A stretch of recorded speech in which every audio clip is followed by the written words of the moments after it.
আমরা জানি যে নতুন পরীক্ষা হতে চলেছিল এসএসসি অর্থাৎ এসএলএসটি।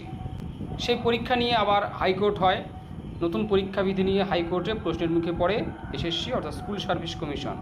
কারণ হাইকোর্টের কাছে প্রশ্ন যে পুরনো বিধি অনুযায়ী নিয়োগের নির্দেশ এটা পালন করতে হবে। সুপ্রিম কোর্ট যে নির্দেশ দিয়েছিল পুরনো বিধি অনুযায়ী সেই নিয়োগের নির্দেশ, এ নিয়ে হাইকোর্ট বলেছিলেন যে সোমবারের মধ্যে জানাতে হবে।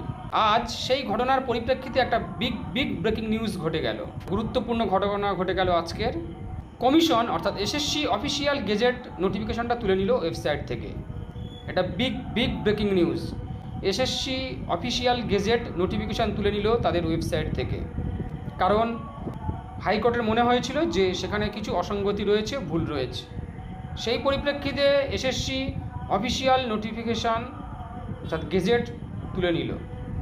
দেখা যাক আগামী দিনে কি হয়। পরীক্ষা নিয়ে একটা দোলাচলতা দেখা দিল, মেঘ দেখা দিল।